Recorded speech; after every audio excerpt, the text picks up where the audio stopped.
Welcome to this event, which is co-sponsored by a number of entities at Brown, including the Watson Institute, where we are at the moment, as well as the Center for Contemporary South Asia and Middle East Studies. It is part of a research initiative at Brown called Islam and the Humanities. And Islam and the Humanities is a wide-ranging effort where we're trying to do different events and other kinds of activities. One of these activities is a new book series published by the University of California Press called Islamic Humanities. And this is a special moment regarding that series because the first book in that series is what we will be talking about today. The point of this book series is to publish books that are based upon deep research, whether it's historical, ethnographic, cultural, philosophical, etc.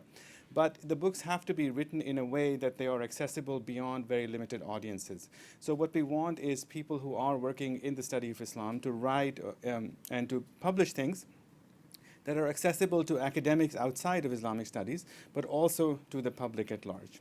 So in that context, the book that we will be celebrating today is an absolutely perfect match in terms of what it accomplishes, and we will see the details of that in a second.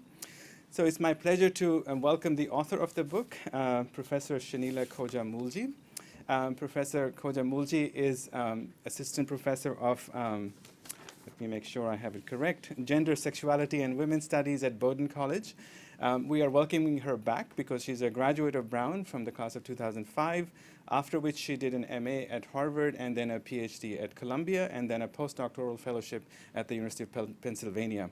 And now she is at Bowdoin, and she will enlighten us on this topic of forging the ideal educated girl. Please.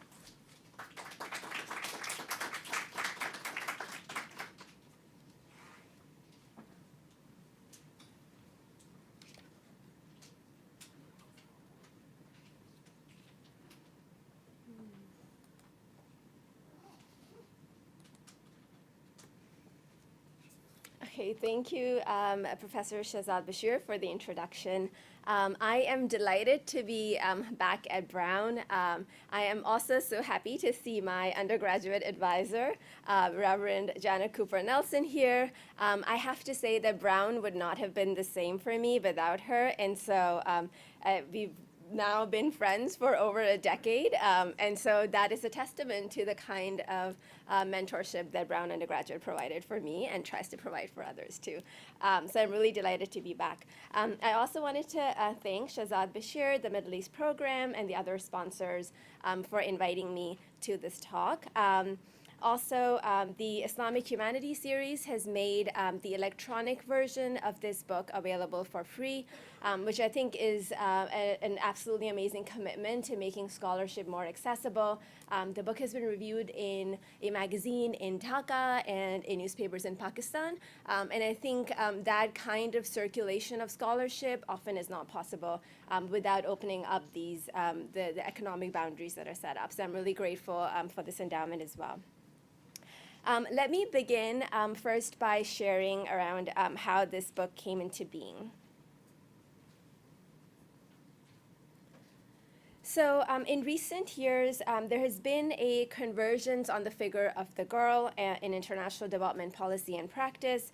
There are numerous campaigns and projects focusing on girls' education, Girl Effect, Girl Up, Let Girls Learn, Girl Rising, Because I'm a Girl, Girl Declaration, Global Girl Alliance, etc. And so I started researching and writing about these campaigns and noticed that many of them portrayed girls in the global south as not only threatened by poverty, disease, and terrorism, but also embodying the potential to solve these very issues. Education is often presented as the primary social practice that can help girls to reshape themselves and reinvent themselves. And the argument often is that if girls go to school, they will delay marriage, delay childbearing, enter the labor force, and in doing so, pull themselves, their families, and their communities and nations out of poverty. And so this promise, there's a combination of promise and fragility, which makes girls irresistible targets for reform. Here is a visual sort of depiction of this logic. You see a black or a brown girl. She's in a uniform holding a book as a shield and a pen as a weapon, attacking this monster named poverty. And so this image is the Nike Foundation's image. It's used also by the World Bank. It emerges as a huge poster in London and DC during those meetings. And so I wrote about the burden of development and ending poverty that was being shifted onto Black and brown girls without due consideration to how poverty is political and an effect of historical relations.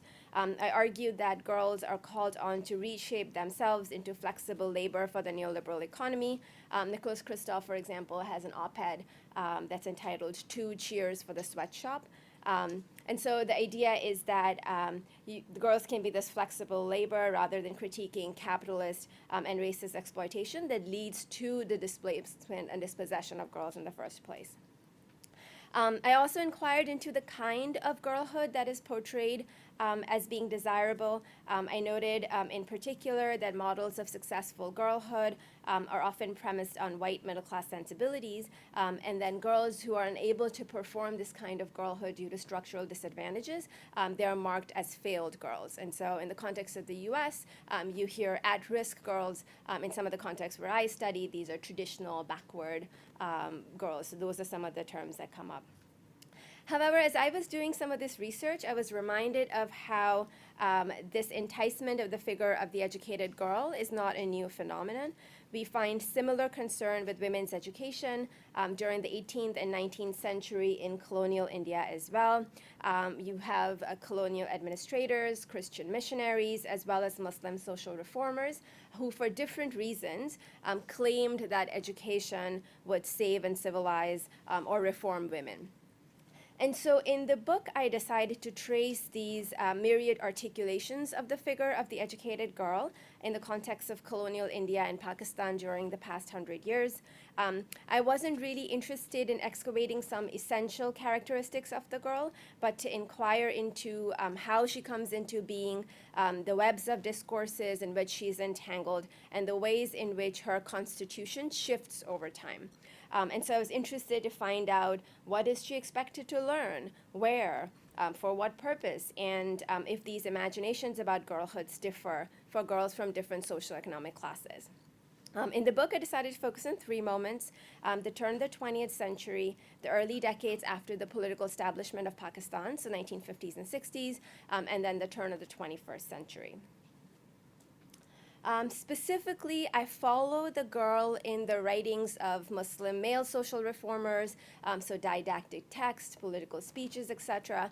But one of the archives that I focus in particular is on women's own writings. So these are weekly women's magazines in Urdu, in three in particular, Ismat, Khatun, and Tehzeeb, that I looked at to figure out how were women talking about the reforms in education that were aimed at them.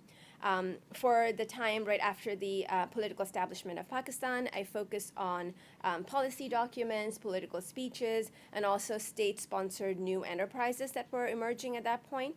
And for the contemporary period, I follow mediatized expressions of the educated girl, as well as I conducted an empirical study in southern Pakistan that I'll share a little bit about. So let me share a few findings. I'll go, it'll be really superficial so we can go into depth during Q&A. But the first period that I examine is the turn of the 20th century. This period is marked by increasing anxiety on the part of the elite social classes who had previously enjoyed privileges of the Mughal courts, but after the entrenchment of the Mughal rule, were now struggling to preserve their social status. So social class, which could earlier be signaled through affiliation with the courts or even through ancestry, foreign ancestry, could no longer be signaled in that way. And so in that political and social context, women and their social practices emerged as one of the ways in which respectability and sharafat could be expressed. And therefore, we find competing notions of appropriate knowledges and educative spaces for women. And in the book, I trace multiple male social reformers and also the women's writings. Here you have, for instance, Sir Syed Ahmad Khan, who is a prominent scholar. He emphasized the public education of boys over girls, while he believed that it was important for Muslims to get an education in the English language and the Western sciences in order to recover their status in India. He thought that girls could obtain an education through their male relations within the home. We also have Ashraf Ali Thanwi of the Deoband Madrasa, who was unwilling to compromise on the practices of seclusion, and so he wrote books so that women could obtain literacy skills just enough so that they could communicate with the outside world and learn religion as well. But by the late 19th and early 20th century, we find a wave of new social reformers who believed that educating elite women in some sort of formalized way, even outside of the zananas, was necessary in order to strengthen the Muslim qawm and to harmonize relations within the family. So Mumtaz Ali is one such advocate. In his work, Hukuk-e-Niswa, he argues that since God had given equal intellectual faculties to men and women, they deserved access to the same kind of education. He also believed that educating women was important so that they could be interesting companions to their husbands. And he talked about how education was necessary to nurture the next generation. And so this is a distinctly new subject, the woman as a domestic manager, as a companion, as a child rearer. Some of the social reformers also made allowances for women to enter paid labor and tried to redefine that sort of engagement as also being respectable. And I love this quote by Aga Khan III, who is the Shia Ismaili Imam, and he's one of those reformers addressing to his female followers. He said, "I am trying to guide our young women's lives into entirely new channels. I want to see them able to earn their living in trades and professions so that they're not economically dependent on marriage nor a burden on their fathers and brothers." And so these different ideas about where should women get an education, what kind of education, for what purpose, these were a reflection of the different constituencies that these reformers had in mind. The Aga Khan was likely concerned with the welfare of non-elite women, and so he went on to establish schools in some of the remotest parts of India and also started literacy programs. Whereas Ashraf Ali Thanwi wrote books so that women could actually obtain literacy skills within the zanana, didn't have to leave the zanana. There's also, I talk a little bit more about dini versus dunyavi, religious versus material, secular education. That was another strand that's prominent within this time period. A key finding for me, however, was how women also similarly differed in their views about where and what kind of education they should have.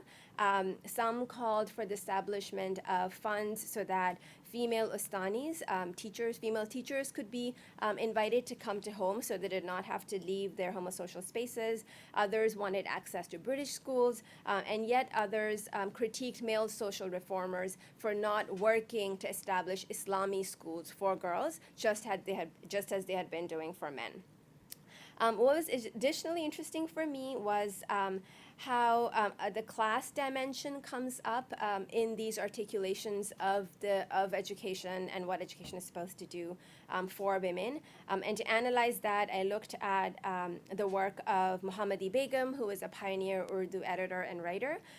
In her work, we find figures such as the Sharif Beti, who is a Sharif girl but from a poor family, Sugar Beti, who is wealthy but needs to know how to learn to manage her household, and then Ghafil Larki, the ignorant girl who has to be reformed in specific ways. And so I examined the kinds of activities that these different girls are expected to engage in order to continue to signal a respectable status.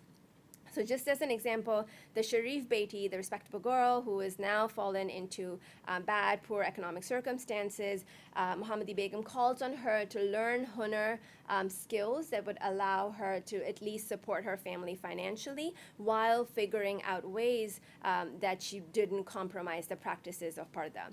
And so there's a lot of investment in ensuring that women are able to secure new ways of being in this socioeconomic order while also continuing to work with the symbols that mark them as respectable.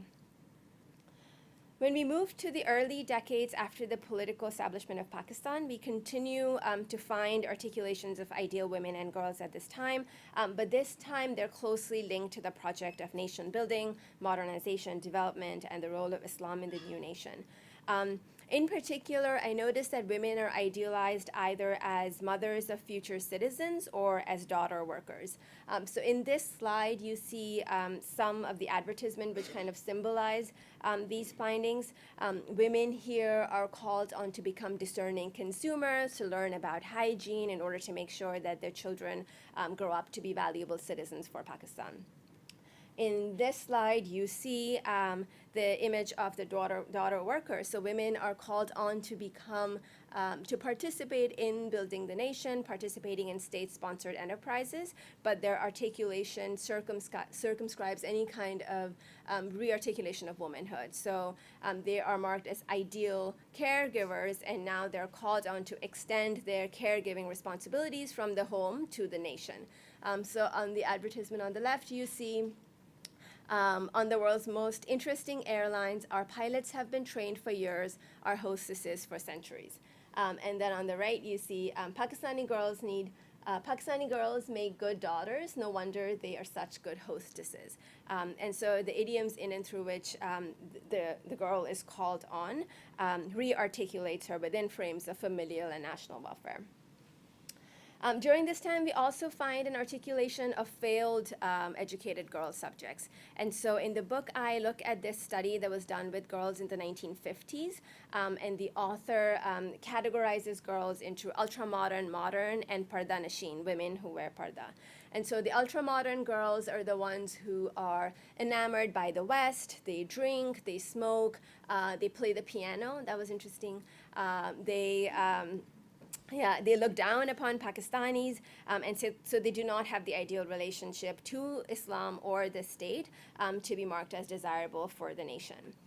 You also have this imagination of the Parda Nashin women who are also not desirable because they do not want to go into educational settings that are with men, so co-ed educational settings.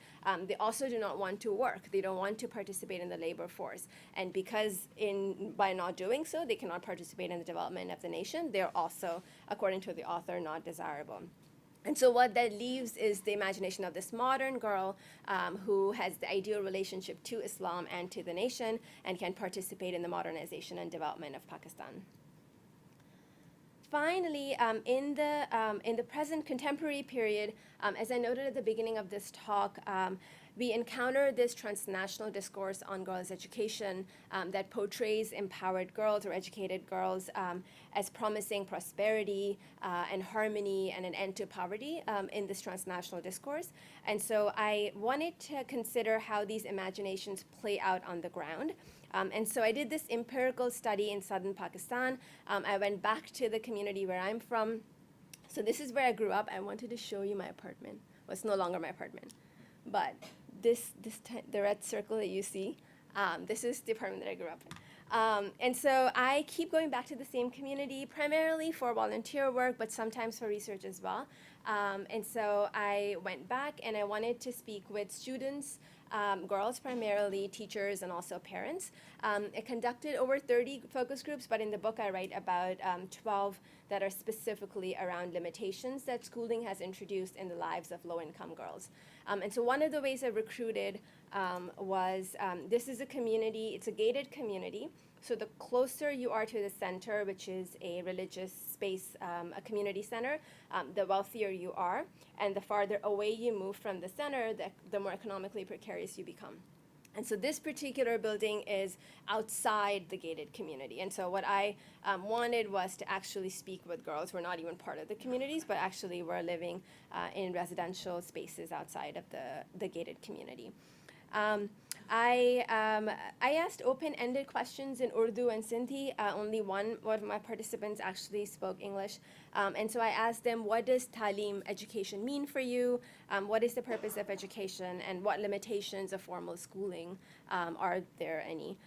And so I'm going to spend a little bit time to share some of the findings that emerged. So as other scholars of education have already pointed out, Consumption of schooling in this context also differentiated by social class. The majority of my interview subjects were from low-income families, and they wanted an education to obtain an office job, which in this context is to work as a program officer at an NGO, to work as a secretary, a nurse, or a teacher. Office job, however, was a code for jobs that the girls imagined to be secure from harassment, and we know that that's not the case. But the idea is that if you are educated and if you are wealthy, so if you're a middle class, you do not have to work. And so entrance into the labor force can actually signal economic precarity as well. And so girls wanted to work. They had to work because of their they were low-income girls, but they wanted to work in spaces that might still be read as respectable spaces to work in. And so there was that sort of contention. The participants also critiqued upper class or middle class girls for the ways in which they consumed schooling. And so Nabila said, some girls believe in inserting engineer or doctor before their names so that they can get good marriage proposals. Sanam said, given the attention to education these days, everyone wants an educated wife. The more educated you are, the better your marriage prospects. And so the idea that there were girls who were consuming education for reasons other than entering the labor force, and that was critiqued by the girls who actually had to get an education to work. But this sort of this idea around how schooling is consumed, it finds resonance in studies done in Jordan and also in Punjab, Pakistan. The World Bank calls it a gender paradox, but actually it's not a paradox if you think through some of the connections around schooling, marriageability, and also performances of class respectability in this particular context. My participants also advanced two critiques of school knowledges. The first was in relation to how there was limited training in hunar, which is skills. They often talked about skills that male-dominated professions would provide, so skills of becoming a carpenter, or even IT repair used to come up a couple of times. These were professions that they imagined they could enter in, but didn't really have skills to enter in, because going into technical and vocational schools to learn these skills is marked as something that only uneducated people do. And so there's a quote here. Gulnaz talks about how we live in a two-track society, those who have education and those who have hunar. The latter are often deemed to be unpar. And so there was a critique of how school knowledges were not preparing them to enter or become financially independent, because there is a radical sort of fragmentation of what is taught in school and the pathway to other ways of becoming economically independent is often marked as something that's outside, beyond the pale of legibility when we think about schooling. In the same vein, participants also talked about how school knowledges threatened their minority religious identity. So most of all of my participants were Shia Muslims, and in the context of Pakistan, they critiqued how schooling, through curriculum and through teacher appointments, etc., re-articulates the Muslim subject as a Sunni subject, which means that they find limited spaces to express their identity or feel legitimized within schooling context. And so the idea here is, I talked to a few teachers as well, because I wanted to see how this sort of finding gets taken up by teachers. And one of the teachers talked about how there's much misconception in the population about us, Shia Muslims, and children need the REC for resolution. And so I interpret some of these arguments or some of their concerns in relation to the state's role in the production of a particular kind of educated subject through the formal schooling curriculum. But overall, in this chapter, it highlights the different possibilities and limitations that schooling introduces in the lives of low-income and religious minority girls. And so in closing, I I wanted to note some of the overlapping storylines that the book traces. Because it's a genealogy, I was interested to see how the figure of the educated girl shifts over time, but also how this figure is entangled in other societal discourses, be it around nation building, be it around signifying social class, particularly a middle class subjectivity, and how in the role of other sorts of entities in the production of this subject. And so one of the things the book traces is this ever-shifting figure of the educated girl. The book also tries to show how gender categories come into being.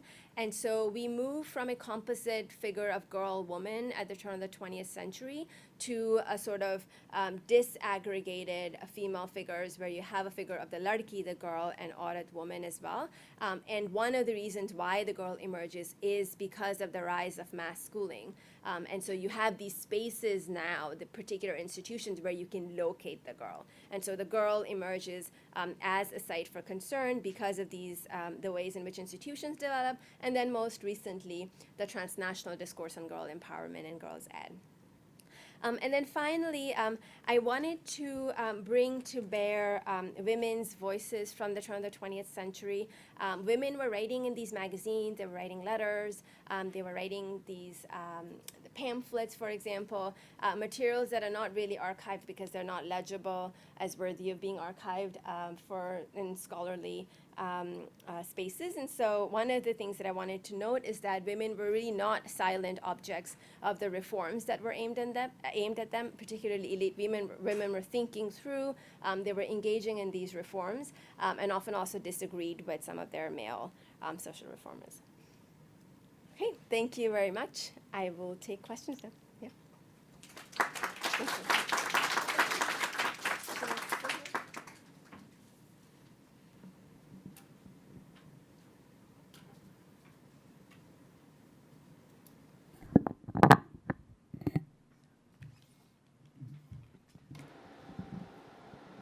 Hi.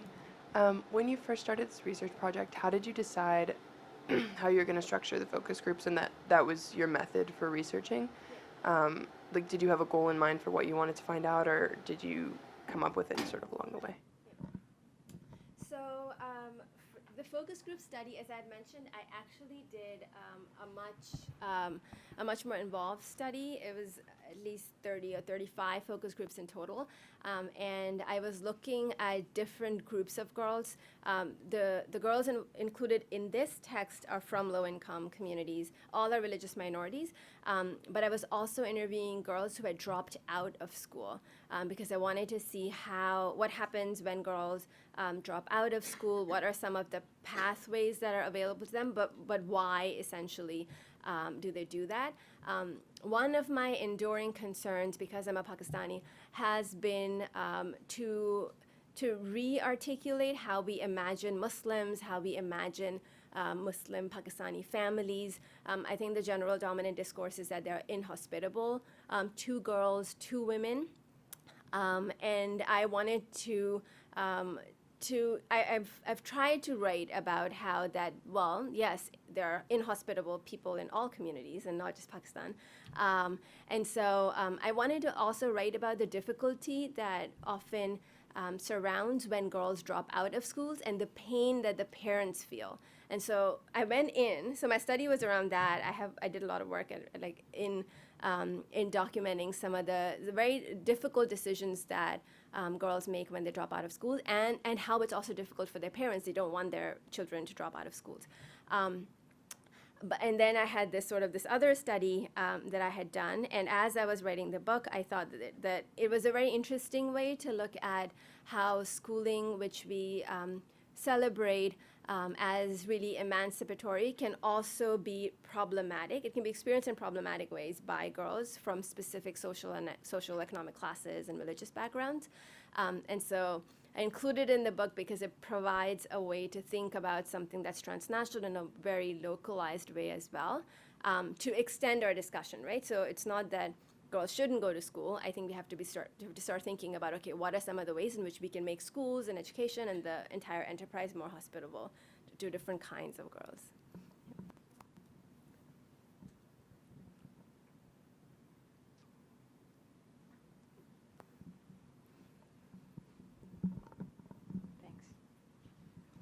I'm struck by the resonances between your presentation of the turn of the 20th century and what's going on in Istanbul at the same time. I think maybe one of the differences being that because of the timing and the political evolution of events, that the emphasis on the nation is more prominent, seems to be more prominent in Istanbul at the time. But one thing I found very interesting here that I'd want to think about for that context is that notion of the composite girl-woman, and when it changes to a disarticulated figure of the woman, not necessarily versus, but woman or girl, do you find any sort of default image of childhood that's non-gendered? I often think, so for my second project, I'm actually, I have a chapter on a couple of terrorist attacks that took place in Pakistan and how children are invoked right after the terrorist attacks to get the nation to rally behind a state as sort of intervention. And I do see that the figure of the condition of childhood often is not gendered. So the idea is that, so the figure of the child in the archives that I am studying is often a male child, because it's this child who will go on to become the patriarch of the nation. The condition of childhood is feminized. And so women, and so the idea is that because children are innocent, they require protection, they require regulation, they require intervention, the condition of childhood is always invoked to create these sort of regulatory sort of mechanisms and argue for regulation. But I often find the child ends up becoming male, and the girl child ends up becoming that sort of innocent subject. Yeah, but I think in these archives, I think when we moved to the 1930s and 40s, I started seeing magazines edited by women for the consumption of children, and so you'll have magazines written for girls and then magazines for children. So it's not male children. It's just magazines for children and then magazines for girls. So 1930s, that sort of like archives emerged too. Yeah. Of the Ottoman Empire and then Turkey, but there are I'm sure, yeah. a lot of resonances in the ephemeral in the magazines. Right. Okay. Thank you.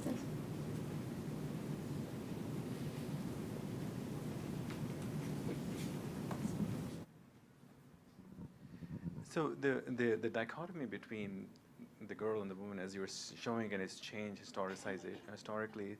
So I was wondering if you discuss this dichotomy with your ethnographics groups. Like, I mean, how did the people that you were talking to, did they see themselves as girls or women, or where did they see the boundary, or did this come up or not? So it didn't come up as much. I think when I think about these categories, I think of how they're discursively produced in the ways in which people write about female subjects. I would imagine if I were to do a study and ask my participants to think about that, I would imagine that they would have different meanings that would be really hard for me to then create these buckets around, because it's so, these experiences are so dense. Some might say marriage is what makes a girl a woman. Others might say, oh, once you are 18, 18, the biological age argument has become really prominent too. And then schooling, right? So I think if you stay in grad school for 30 years, you're still not really an adult yet, right? So I would imagine that I think if we do ethnographic work, we will find these sort of dense diversities that speak back to the dichotomous images that we find in cultural productions. But yeah, I didn't explore that much, yeah.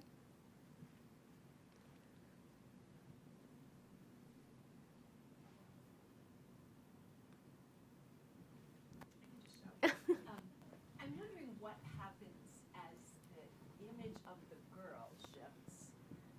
Can you see evidence of change in the iconography, that's my word, of what a woman is? Are they cross-feeding each other? As because I'm struck with the fact that as more women are skilled and in the Right. workplace, presumably they might be more politically vocal or more office seekers or leaders of their companies or things like that. I'm just wondering what that. Right. It's an interesting question because I didn't really track around what happens to the figure of the woman. I think one indication is I have a chapter where I'm looking at a reproduction of a novel that was published in 1857 in televised format in maybe 2009 or 10. And so it's one sort of production that was a novel, and now 100 years later, it has been made into a television show. And so I wanted to, it's about educated girls, good and bad educated girls.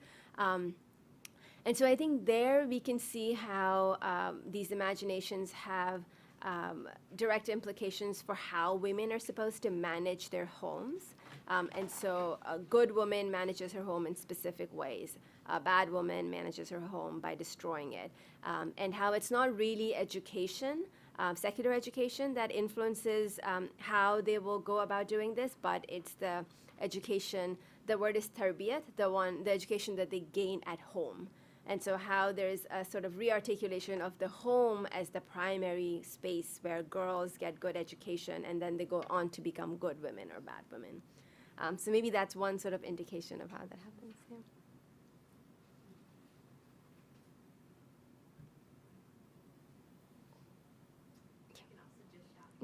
Yeah.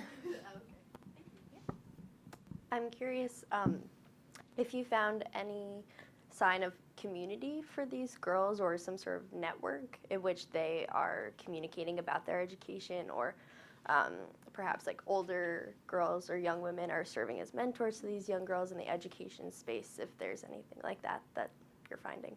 Yeah, so I've worked in this community for a long time. I grew up there too, so I have like dense connections there.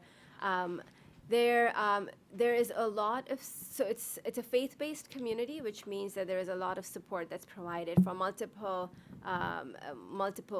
spaces of one's life, right? Education, healthcare, social welfare, et cetera, economic well-being. And so there is extensive support, and I think the fact that they have to they can go to a religious education center in the evenings is also, it signals that the community tries to create institutions and programs to fill the needs of its members. I think there is support. However, there's also a lot of economic precarity, so there still is a lot of hardship. And I think that's true for, multiple communities, right? And I think there is this sense that there's support, but they also have a very specific vision of their future that they're trying to manage through figuring out, okay, what is right for me to do at this time? What types of jobs should I have? But they also feel the pressure. I talk about a story of a girl I'm calling Nadia, and she is one of those girls who would be legible as an ideal sort of empowered girl. She goes to an English medium school, gets A grades all the time. She came to the U.S. on a scholarship as well.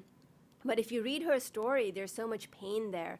And she talks about how obtaining this kind of education for entering a decent sort of at a job, for example, how it introduces precarities in the lives of her family. She has a disabled brother, and what it does to her home.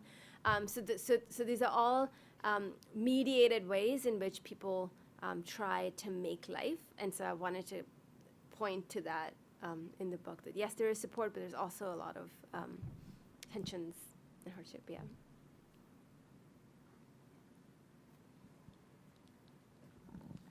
Thanks. This is so wonderful. And thanks for telling us about the book being online. I just was able to get it. I'm really excited. Yeah. I wanted to really follow up. I was going to ask something similar, but if the field work you did is so amazing, especially going back to your own neighborhood. And I feel like that must be so rich. And you said you have all these groups and you can only take a part of them and then you can only speak about a little. So just wanted to invite you to tell us more about what maybe was surprising to you or what you found so poignant about that experience, and maybe also what did the girls think of you being from that neighborhood and coming back with all of your status and success? So that's so I have been working in the same neighborhood for at least the past 7 years, and of those, I've written about my experience of working there, at least the first 3 years that I was there. So I started off by and critically reflecting on my experience and looking at the ways in which I went in with a very I was a master's student at that time, went in to do a human rights camp for girls, and how I picked up some of the conceptions of rights and personhood that are very Eurocentric, and tried to do this camp for girls that could help them become women's rights advocates, etc. And so I write about I critique my own self a few years later in the ways in which I did that sort of development work, and what does it mean to work with girls. And I think it has helped me. Of course, I feel that I have grown a lot by being in the same environment consistently over time. It helps me see some of the ways in which the spatiality changes, and how the neighborhood changes as well. I do think that I am seen as somebody, and I'm also held out by community leaders as somebody whose life one should try to emulate. And I can't help it, because I think that's how people read me in that specific setting. But I do point out how random it is, that there are often some people who look like me, who are from particular parts of the world, that are allowed to trickle up. I often use this sort of example, not trickle down, like move up. So not fall down the cracks, but fall up the cracks somehow, in order to maintain the facade of meritocracy, that, if you are really smart and if you work really hard, you can get into Brown, and I think the idea is that, and I'm not saying that, I feel there are hundreds of other girls who worked as hard as I did. There are hundreds of other people who deserve to write books and be at Columbia and do what can be seen in me as success and status. And so while I cannot do anything about that reading, I do point out that there are ways in which class is reproduced in specific ways. Education in Pakistan is fairly tracked, and so it can be mapped onto social class, so your trajectories are kind of predetermined. And I do talk about them while also trying to keep that sense of hope. And it's really hard to maneuver between those positions where you're able to critique the structures that constrain you, while also keeping spaces to breathe for ourselves as individuals, as people who work within communities. But that's something I've tried to do in my work there. Yeah. Hi, thank you so much for your talk. This question's a little bit messy. It's okay. So, but I'm wondering, because I think the kind of elite early discourse that you were talking about was largely promoted by married women, and it was to promote this idea and kind of one of the justifications for why married women should be educated, so that they make adequate partners for their husbands. But now there's this extreme anxiety around kind of the the child bride is now the antithesis to the educated girl. And now, like you were describing earlier, that now kind of the experiencing of education is kind of an antithesis to being a woman, being someone who is married. So now, in a way, that the girl experiencing education cannot be viewed as a sexual being. And I think some of the earlier discussion you were talking about, anxiety around education, was that if she enters public, that there's kind of sexual fears around that. Yeah. So I was wondering, kind of, what is how does the shift necessarily occur from kind of the married woman becoming the locus to the focus to the unmarried woman, and why is the kind of child bride constructed as the antithesis to the educated girl? Yeah. So I've written about child marriage, so I'll email you that chapter. But so I think when we think about, so the first thing is the child bride is constructed in these ways in development discourse that primarily emerges from the global north, right? And so one of the things is for us to pay attention around where is particular knowledge produced.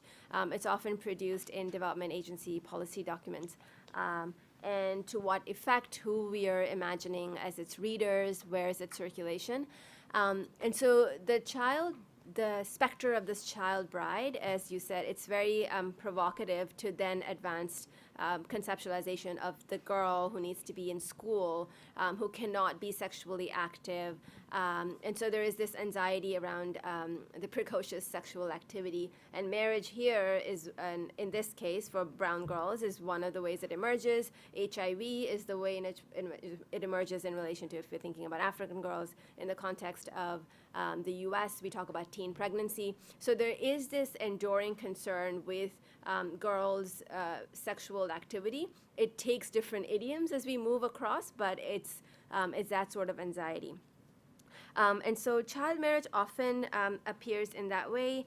I do think that I think the focus on the girl has happened in concert with how the development, sort of broader development discourse in the 1970s and 80s moved from thinking about women in development to thinking more about girls in development. And so the idea was that we can create spaces, women can contribute to the development of their nations, but then, girls are another sorts of untapped natural resource. That's how the president of the World Bank, I think, called them. And so if you catch them earlier, then you can train them in specific ways. And so that's one of the reasons why in the last 30 years or so, girls have taken up these prominent positions because you can manage fertility that way, and fertility is directly related to a country's development. There are all these math sort of equations that work into that. So I think that's one of the reasons why we see the focus on the girls. And then the other is the institution of mass schooling in these contexts that we're talking about. Girls. The other thing that I talk about in my book is, if we're looking at some of the ways in which Muslim women and girls are invoked in the American sort of space, Muslim women are increasingly now, partly because of the effort of feminists, Muslim feminists and other sorts of scholarly writings, are now increasingly viewed as not these passive objects that need reform, because there's been a pushback against imagining Muslim women as that. And there's also increasing evidence of Muslim women participating in anti-colonial efforts, and also even most recently terrorist sort of plots, right? So the enduring imagination of the Muslim woman as non-agentic, as passive, submissive, who doesn't know what she can do, is getting eroded, because now you see images of Muslim women as politically active. You may not like their political activism, but there's something there. You also have a lot of women writing about the fact that Muslim women are not objects, right? And so with so much density and so much pushback around that one sort of imagination of Muslim women, you now need another figure to kind of focus on, who can similarly be described as non-agentic, innocent, needs protections, needs regulation, etc. And the Muslim girl is another such sort of figure that appears like today, I think. So that's another, I feel, one of the reasons why we see that convergence.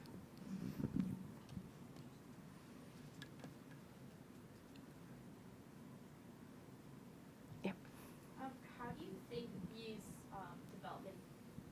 these development organizations with this ideal of the educated girl fits in with the narrative of the girls you talk to? So like wanting an education as a means to marriage, or to enter the workforce, and how do you feel like these girls kind of balance both of these kind of ideals that are put upon them?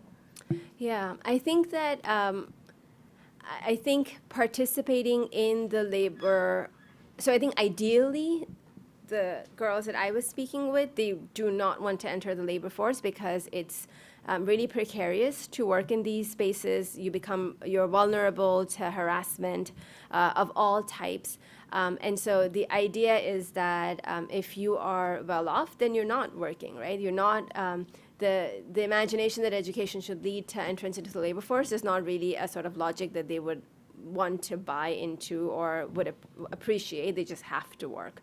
And so I think that was one of the reasons why they felt betrayed by their more elite sisters who were getting an education but didn't really have to work. And so they would take up very, very valuable limited spots for women in med school, for example. And so in Pakistan, there are limited spots for women in medical school. And so if you are wealthy, you will take a couple of those spots, and that doesn't leave enough spots for these girls. So there's a sort of argument around why do you want to go to med school and take up these limited spots when all you're trying to do is one of the girls was talking about how a lot of girls go to med school but don't do residencies because they have no intention of actually practicing, right? And so I think, but education is also seen as one of the key ways in which they can secure their futures. And so that logic around education, hopefully helping them to transcend some of the class boundaries, is still very strong, and it's a strong investment, affective investment, that we all have too, like I do too, right? And so so I focused on, okay, what can we do? What types of conversations should we have in order to actually provide more possibilities for girls like the ones I spoke with, right? Is she right? Do people actually go to med school and not do the residency? Yeah, a lot of. In large numbers? Well, at least in this community, there was a sense that there were lots of. But I mean, the numbers might be small, It's like a 1950s but I think. version of the United States. Oh, yeah. Upper middle class women did professional education but never did anything. Right. Yeah. Because they didn't have to. Right. Didn't have to. And to just signal that they can get good there. Yeah. Wow, really? Now it is like.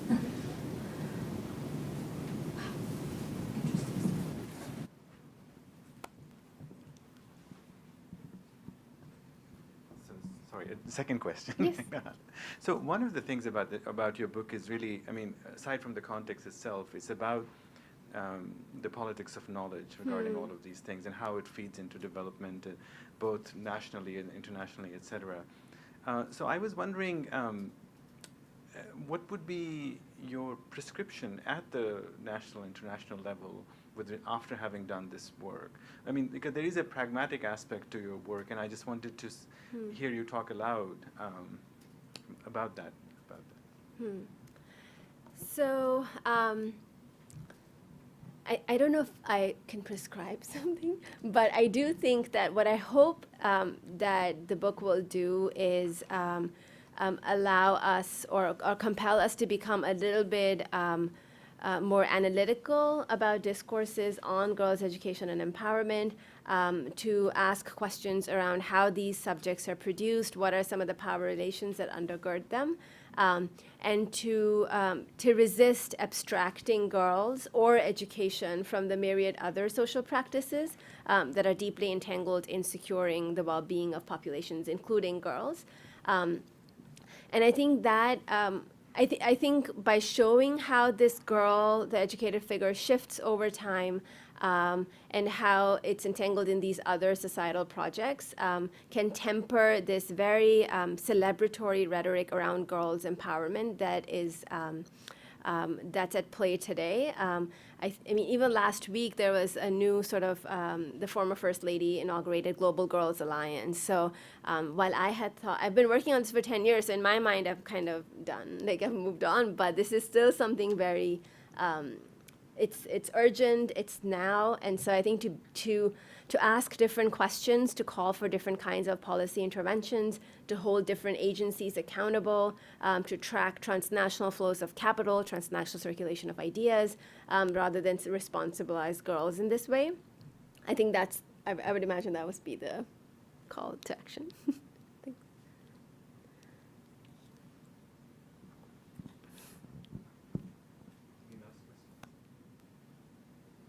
If not, then we can thank Shenila. Thank you so much. Thank you for making time. Thank you.